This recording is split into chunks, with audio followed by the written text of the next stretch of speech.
The woman who vanished with $4 million, script at 6:47 in the morning, a phone buzzed in Terminal 3, Gate 14. The woman holding it did not scream. She did not cry out. She simply sat very still, the way people do when the floor of their life has quietly given way beneath them, and they have not yet decided whether to fall. Airport security footage from that morning, later pulled by investigators, though not for the reason anyone expected, shows a woman in a pale blue dress rising from a leather seat, exactly 13 minutes after the message arrived. She does not appear distressed. She does not appear to cry. She walks, with 2 suitcases, back through the terminal she had just entered, past the security checkpoint, past the gift shops, and out into the parking structure. On the surveillance timestamp, the entire sequence takes 11 minutes and 40 seconds. Investigators would later call this the calmest they had ever seen a person react to the end of a 10-year marriage. Her name, in the case files, is redacted. For our purposes tonight, call her the architect. Her husband, a self-made technology executive whose company was, at the time, valued in the tens of millions. We will call the subject.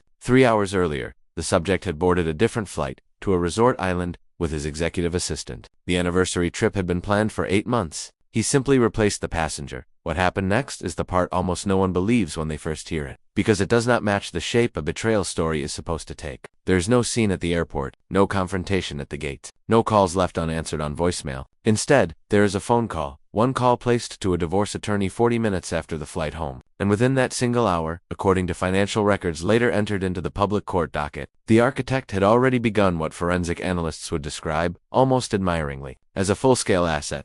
Investigation. This is where the story stops being a domestic dispute and becomes something else. Entirely a case study in how quietly and how legally an entire fortune can change hands before the person losing it even knows the transaction has begun. The attorney she called, a specialist in high-net-worth divorce litigation, is a name well known in family court circles for a particular kind of case, marriages, where one spouse controls all visible assets, and the other has spent a decade being told, gently, that she does not need to worry about the money. It is a familiar architecture of control. One attorneys in this space see again and again joint households run through a single, monitored account. While the real wealth sits somewhere the other spouse has never been shown, the architect had one card of her own, a joint account, rarely used, tied to her husband's business. Within it, forensic accountants later found 18 months of transactions, hotel charges, jewelry purchases, gifts that did not correspond to any occasion in the marriage, dates that matched, almost exactly, days the assistant had called in sick to the office. Here is where the rabbit hole opens, because buried in that account was something else, a pattern the investigators almost missed. The spending did not begin when the affair is believed to have started. It began 4 months earlier. 4 months before the first confirmed hotel charge, before the first flagged dinner receipt, there is a single, unexplained transfer, nearly identical in size to a bracelet purchase that would appear months later, routed not to a jeweler, but to an account under a name that appears nowhere else in the marriage's financial history. To this day, no public record explains who that account belonged to, or why it was closed exactly 1 week after the divorce was finalized. It is possible it was an early, aborted gift. It is possible it was something else entirely, an earlier arrangement, a different woman, a pattern that predates the one everyone assumed was the beginning. The court records do not say. The architect's legal team never pursued it, perhaps because they had already secured the settlement they needed, and that, in itself, is the quiet horror of cases like this one. The full truth rarely surfaces. What surfaces is only ever the portion that serves the case. The rest disappears back into locked drawers, sealed accounts, and non-disclosure clauses none of us will ever read. What we do know is that within 3 weeks, the marital penthouse jointly but requiring the subject's approval to sell was placed on the market under a shell entity, sold in under 40 hours to a cash buyer, and the proceeds distributed before the subject had even landed back in the country. Legally sound, ethically, a masterstroke of timing. The subject's own attorney would later describe it, in a leaked deposition, as the cleanest financial maneuver I've seen executed by a private individual with no legal training. Before we descend further into this mystery, if you seek the truths hidden in the shadows, subscribe to Hidden Ending Tales and turn on notifications. The deepest part of the rabbit hole is just ahead.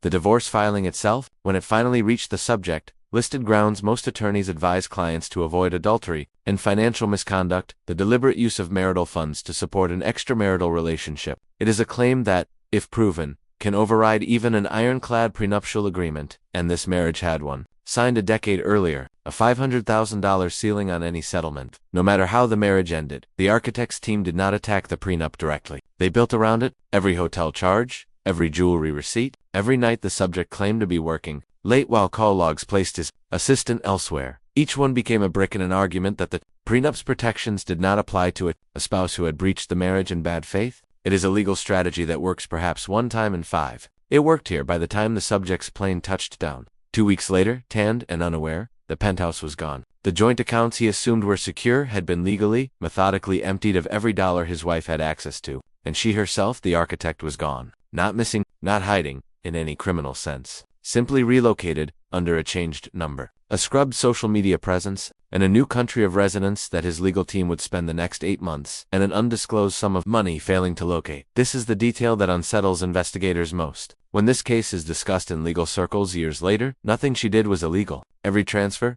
every sale, every silence was defensible. And yet the effect was total. A man who had built a company from nothing found himself, within a year, without a home, without a business partner's confidence, without the relationship he had abandoned everything for, and without any way to reach the one person who had once made his entire life run smoothly in the background. The settlement, finalized 8 months after the airport text message, exceeded $3 million, 6 times the ceiling the prenuptial agreement had set. Court records show the subject's company was sold at a fraction of its prior valuation, less than a year later. His business partner, in an internal email later surfaced in an unrelated lawsuit, described the period simply as the year everything he built quietly came apart, piece by piece, the same way he'd built it, except this time he wasn't the one in control. The architect meanwhile resurfaced only once. In a single photograph shared by a mutual acquaintance, a coastal town, unnamed, a woman laughing at an outdoor table, sunlight on water, no location tag, no caption beyond 4 words, an unexpected reunion. Abroad. She has not been photographed publicly since. If this story left you with more questions than answers, leave a comment with your theory. Subscribe for more tales that end where the light fades. What do you think really happened to the architect, and who was on the other end of that unexplained transfer? 4 months before anyone thought the story had even begun.